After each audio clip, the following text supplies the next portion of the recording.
Brian Flores took a different approach than many of us have seen before. Very reminiscent of Roger Staubach. Yeah, so we can compare a rookie QB to a toddler. So that's why I have the Mavs winning in 7, and then Luka's just going to be Luka. Hayward's absence for this game will be significant, and I wouldn't be surprised if this game turns into a blowout as of late. The Golden Knights just can't pull it. I really think the Avalanche are determined this year. They made so many moves and grabbed so many guys that they have to win a championship or at least make the finals. They were on our championship and bust. Dallas has just been on a tear. I believe we can attribute that to Jason Robertson. Also, Jake Ottinger, who's really stepped in. Kaprizov and the rest of this crew. Jordan Greenway, who doesn't get enough props. He definitely is somebody who needs to be mentioned more. I definitely think this is going to be a great series, and I'm interested to see how much Kaprizov can impact the game as a rookie. Yeah, and as a Cowboys fan, I have learned how dangerously good Aaron Rodgers has been with he can just thread a pass. It's the Avalanche versus the Blues. I believe the Blues are starting to play some of their best hockey all year, so they can push this to 6 games. If Leiter's there, I'm happy with Leiter because I think he fits into what you were saying about a much quicker thing. But if Leiter's not there, which is seeming so, I say Jordan Lawler at number 2. The same self. The only year he won an MVP was the year he cheated, which really should put something against that MVP. But there will be a Rodgers playing for Green Bay, even though he may not be the quarterback. But it's still unknown there. Austin is giving me the dead stare, so I guess don't mention Aaron Rodgers to him right now. A top 3 corner in the league in Jair Alexander, and pairing him with a really fast corner should definitely assist in their ability to guard anybody in their division and anybody in the league. Hello, I am Ruby Ackerman, and you are listening to Outsider's Opinion with Kevin and Austin. What's up, y'all? Welcome to our March Madness episode. Today we will be reviewing the Sweet 16 and Elite 8 and then previewing the Final 4. It's almost at the end. I can't believe it's almost over. But we'll just get on to the Sweet 16 where number 1 Gonzaga falls to Arkansas. Arkansas just played well, and I think the thing for me was the defense and the turnovers that I saw. Gonzaga was just not playing well, and I'm looking to see how many times they turned it over, and they turned over the ball 15 times, and I think that was the main catalyst for the Arkansas to get on the break and score easy points. Yeah, and while Drew Timmy's a great player, the player who's the X factor for that team always is Andrew Nembhard, and he had like 5 points in the entire game. He hit like a layup in the beginning, and then he had some free throws at the end, but it was already over at that point, basically. And Arkansas held on. The defense got them further, and they were one of 2 teams to make it back to the Elite 8 back-to-back years. Yeah, and now they advanced. That's what you said. A little tired. Now we'll get to Texas Tech and Duke. Texas Tech was leading at halftime, but then Duke made the change to the zone, and Texas Tech just couldn't break out of it. And I think that's the main deciding factor with Duke is the zone. Texas Tech just couldn't get their shots down. I'll look at their shooting percentage. Their field goals were 47%, but three-pointers was 31%. So I think that main thing was the three-pointers because they would mostly drive, but then they switched to the zone. And I think that was the main thing for him. What do you think? Yeah, it was a close game, but there was a lot of clutch shots by Jeremy Roach and other Duke players. And Texas A&M's known for their defense, but a defensive change by Duke really won them the game. Yeah, and now we'll go to the Elite 8 in the West, and that was Arkansas and Duke. The score was only 78-69. It was really good at the beginning, and then near the end of the first half is when Duke just started firing on all cylinders, and they capped it off with a buzzer-beating three-pointer. But at the beginning, it was tough. It was really good defense, and Arkansas was getting turnovers. But the Blue Devils only shot 10 threes, but they were 40%, and they also shifted to a zone late at the end. And I think that messed with Arkansas, who is just wasn't shooting well before the tournament and didn't shoot well in this game. Yeah, and that was really the deciding factor. J.D. Notae couldn't get it really going. Jalen Williams played well, but he was the only one who did so.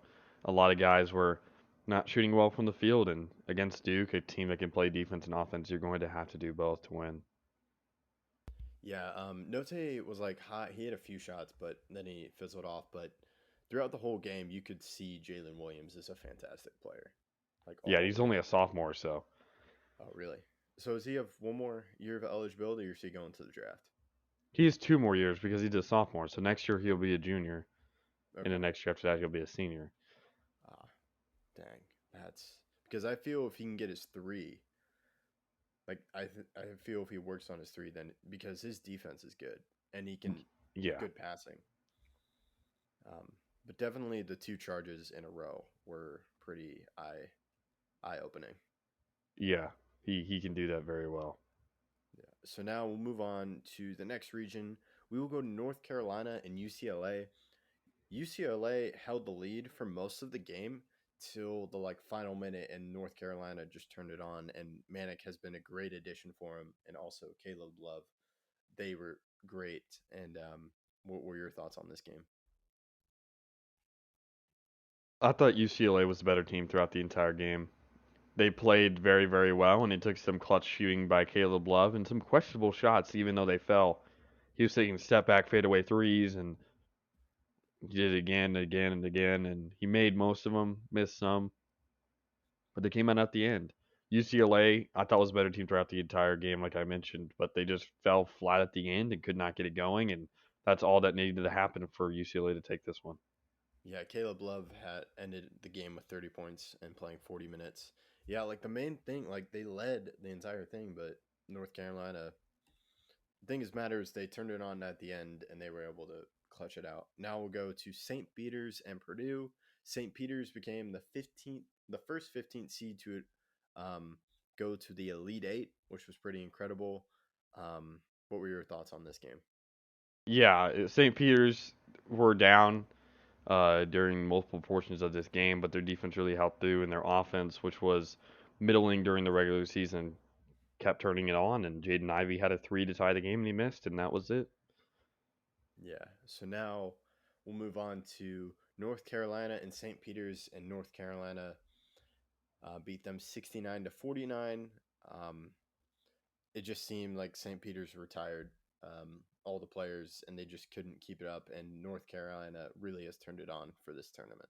Yeah, and 69 points isn't a lot of points. The defense wasn't the issue, but the offense, which was the issue all regular season, finally showed its true colors. Like they could not get points when necessary. They were down 38 to 19 at half, and while they won the second half, they lost the second half by a point, 31 to 30, but it just wasn't what they needed. And while the second half was very close, the first half really doomed them. Yeah, and I think their largest lead before this game, or their largest deficit, was 8 points. And I think that was their major downfall. Is North Carolina got to a hot start and they just had the lead, and it was really tough for St. Peter's to overcome. And it was a wild ride, and the players definitely shocked the world and earned a lot of respect. But I believe their coach is going to Seton Hall, right? Yes, he St. is. Peter's He already coach. moved over. Yeah, Shaheem Holloway is Yeah, now the head coach of Seton Hall. that's a little sad, but I understand why he's moving on, and it was good recognition for him. But hopefully, we see another 15 seed go on in the future. Now we'll go to the next region where we have Arizona versus Houston. Houston pulled off the upset, and what were your thoughts on this game? Houston's a great defensive team, and they came through. Some clutch threes were made, and Arizona was never really ahead. They were down by 9, 10, 8 for the majority of the game, and it really did hamper their ability to win. Arizona's a good team, a tall team, a fast team, but Houston's defensive prowess came through. Yeah, and now we'll head on next to the Michigan Villanova. Villanova played really well. Gillespie really shining as he missed last year's tournament, but he's been playing well. And he had 12 points. Main scorer was Jalen Samuels, who I believe is eligible for the draft. But Michigan still put up a good fight. What were your thoughts on this game? Yeah, any player in after their first year is eligible for the draft, so it's not like football. But yeah, it was a great team effort. Michigan really did falter when I really thought they had a chance, but it wasn't really all that close for the majority of the game. and Villanova took over. Okay, thanks for the clarification. I always get confused. I know there's 1 year, but I didn't know if you can go out that 1 year and then you have to wait till your senior year, or if you can just go every year. Yeah, every year. Okay. Now I'll head on to Villanova and Houston. And to me, this is where Gillespie shined because he made some key shots, but this game, their shooting was bad for both teams. Houston shot 29% on field goals, and Villanova shot 28%. And then they only made a combined 6 3-pointers. Villanova made 5, and Houston only made 1. So it was a really tough game to watch, but it was great defense. Yeah, Houston played better in every stat except for 3-point percentage and points at the end. They shot better from the field. They shot better. I mean, they had more rebounds, assists, steals, all that stuff. But the issue was that they shot 1 for 20 from three, and they really could never get it going. Villanova lost Justin Moore to a Achilles tear, which sucks. But I trust that they'll get it together and have a competitive game in the Final Four. Yeah, that's the main thing. It's tough for him to go down, especially with an Achilles tear. It will be interesting to see how they rebound for that. We'll get to that matchup with Kansas after we look at Kansas and Providence.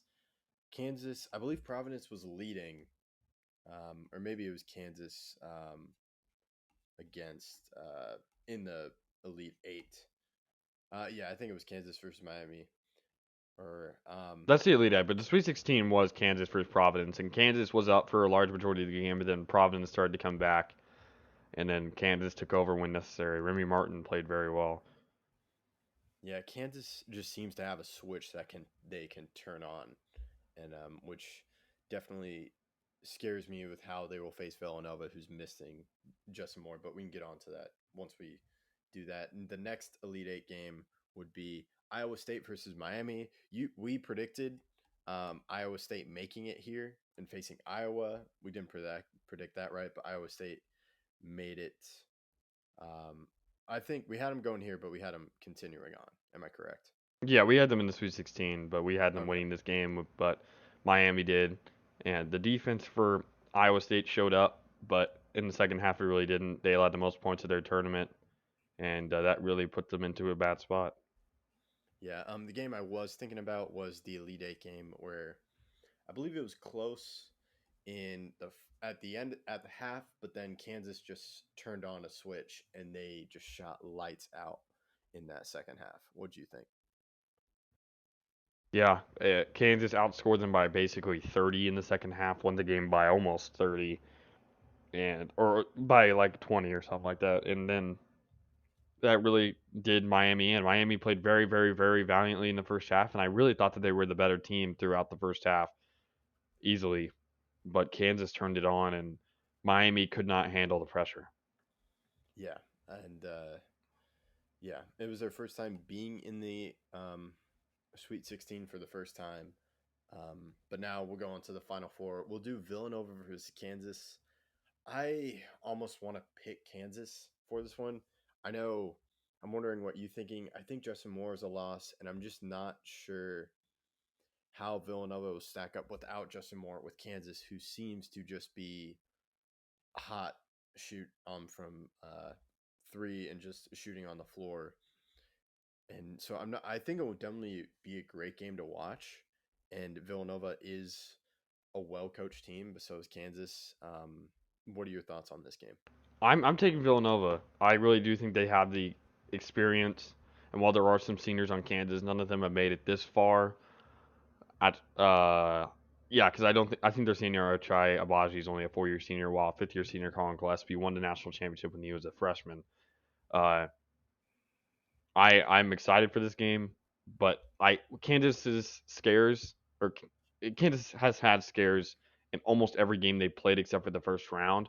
Creighton gave them a scare at the end. Providence gave them a scare at the end. Miami was up at half. If Kansas is going to win this game, they're going to have to make sure that they stay on their game the entire time and don't allow Villanova, and they have a pretty good defense as well, to turn it on, because if that happens, then I don't think Kansas has a chance. Yeah, I think I'm gonna go with Kansas. That's just gonna be my pick. I feel they're gonna be able to turn it on, and if Justin Moore is playing, maybe I'd still maybe I'd pick Villanova, but I think I'm gonna ride with Kansas. And now we'll go to a rematch. The first time Duke and North Carolina have met, but it's a rematch of when North Carolina ruined um, Coach K's final game in Durham. Am I correct? Yeah, I think so. Durham, where the tickets were just insane. It's been crazy with North Carolina and what they've done their first year after Roy Williams retired. Hmm. But I didn't think it would actually happen, but it seems like Coach K may be able to win a championship and ride off into the sunset as he's planning to retire this year. Yeah. In Duke's history with Mike Krzyzewski versus UNC, Duke has won 50 times. UNC has won 49 times. So this is the 100th matchup. And points wise, Duke has 21 more points in their total matchup. So a lot of people are predicting that UNC would win this game by 21 points, where everything would be tied 50-50 wins, losses, and then points would be the exact same between the two. But I'm going to go against that. I think Duke wins this game. I love what North Carolina's done, but I think the Duke Blue Devils are going to be too much of a match. I know that UNC beat them in the last game of the season, during the regular season, obviously, but I'm worried about UNC guarding the Duke team, and Duke is tall with Williams and Paolo Banchero, so I think the matchup here goes to Duke. So I'm gonna stick with that. Yeah, I feel the players, like we did talk about, UNC beat Duke. I feel that left a bad taste in the Duke players of how they want Coach K to have a winning record. They want, so it won't be tied. Duke will win, and I'm gonna pick Duke as well. So I have Duke against Kansas, and that's our final prediction. And those are previews of the Final Four. And the final will happen on Monday, April Fourth, 4th. yeah, Yeah. Do you want to make a prediction for the final or no? I think we should wait till the final Okay. to do that. Okay. Yeah, we'll see how it happens, and we'll definitely keep an eye on the Final Four and review that. And now that's it. Thank you for listening, and make sure to check out the bracket. The bracket stands with our reigning champion Andrew leading the group. Then we have Austin's bracket at second, and then we have Riley as the person in three. So we'll see. Andrew lost his champion Gonzaga. He's out, but he's still number one. You have Duke, and If then Riley has if if Kansas. Kansas wins, he had Kansas in the final. So if Kansas wins and then Kansas loses to the final to UNC, he can still win it. There's three people who Okay, can win it. Andrew, myself, and then the guy who picked Kansas. Who was that? Riley Riley. picked Kansas? Okay. Well, for him, he needs Kansas to win the championship. Easy route. For your for Andrew, Andrew. yeah. He needs Kansas to win versus Villanova, UNC to beat Duke, and then UNC to beat Kansas. For me, I just need Villanova to win versus Kansas because I have Villanova versus Duke in the championship. I win if Villanova beats Kansas. It doesn't even matter what happens with my champion Duke, or Duke has to win it all. Those are the two options. Either Villanova beats uh, Villanova beats Kansas, and then it does not matter what happens in a Duke UNC game. UNC can win. I don't really care because I'd won the thing. Or Duke would have to win out, beat Kansas in the final, and that'll give me the title as well. So I have the most Oh yeah, possible scenarios of winning two, and then Kansas man and your Andrew, Andrew. yeah, are both Um, but got yeah, one. and for the record, if you win, there's no prize. Yeah, No one gets a prize. There is a prize, but we're keeping it a secret. yeah. Um, There's no. I don't get a but prize for winning. yeah, because you're part of the group. Yeah, It would have been nice if UCLA won, because then our bracket wouldn't have been really bad because we're at number 7 right now. Um, and if we want to look at the people that we did the whole video with, you're leading, then I am beating Jake by 1 point. Wow. Do you have Kansas or Duke in the final, or UNC or No. Villanova? It's both our brackets are So done, but I'm at you won, 43 points. I'm at 43 points, and he's at 42 points. and I'm at 63, right? Yeah, you're at I thought you were at 64. You're at 64. It's almost, no, it's not double. I could end up No, doubling because I'm at if 43. You could end yeah. up. I think even if Villanova wins, because that's 16 points. But yeah, I'm excited. We'll see what happens. Yeah. Yeah, we'll see what happens. We'll keep you updated and make sure to check out the Outsiders Pod Twitter to keep up. If Andrew or Riley are to win, then you will know what the prize is. But be on lookout for that, and thank you for listening to Outsiders Opinions.